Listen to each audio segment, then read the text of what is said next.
దేవాలయాల్లో రాహుకేతు పూజలు ఎందుకు చేస్తారో మీకు తెలుసా? దేవతలు రాక్షసులు అమృతం కోసం సముద్రాన్ని మదిస్తున్నప్పుడు మోహిని రూపంలో విష్ణుమూర్తి అమృతాన్ని దేవతలకు మాత్రమే పంచడానికి ప్రయత్నిస్తుంటాడు. అదే సమయంలో సర్బానుడు అనే రాక్షసుడు దేవతల రూపంలో వచ్చి అమృతం తాగడానికి దేవతల మధ్యలో కూర్చుంటాడు. అది గమనించిన సూర్యుడు చంద్రుడు సర్బానుడు గురించి విష్ణుమూర్తికి చెప్తారు. అప్పుడు విష్ణుమూర్తి తన సుదర్శన చక్రంతో సర్బానుడి తల నరికేస్తాడు. అయితే అప్పటికే సర్బానుడు కొంత అమృతాన్ని తాగి ఉంటాడు. అమృతం ప్రభావంతో సర్బానుడి తల ముండం వేరుపడినా అవి మరణించవు. తల భాగమే రాహువుగా, మొండెం భాగమే కేతువుగా మారుతాడు. అమృతం సేవించడం వల్ల వీరికి అమరత్వం లభించింది.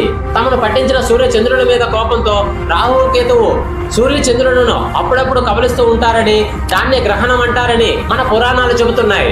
అయితే రాహుకేతు పూజలు చేయడానికి గల కారణాలు ఏమిటంటే, జ్యోతిష్య శాస్త్రంలో రాహుకేతువులకు చాలా ప్రాముఖ్యత ఉంది. రెండు పాపగ్రహాలుగా అశుభ ప్రభావాలను ఇచ్చేవిగా భావిస్తారు. జాతకంలో రాహువు కేతువు అశుభ స్థానాల్లో ఉన్నప్పుడు కాలదోషం, నాగసర్ప దోషం వంటివి ఏర్పడతాయి. ఈ దోషాల వల్ల వివాహం ఆలస్యం అవడం, సంతానం లేకపోవడం, ఆరోగ్య సమస్యలు, వ్యాపారంలో నష్టాలు కలుగుతాయని నమ్మకం. ఈ దోషాలను నివారించడానికి రాహుకేతు పూజలను చేస్తారు. ఫ్రెండ్స్, మీరు ఎంతమంది రాహుకేతు పూజలు చేయించుకున్నారో కామెంట్ చేయండి.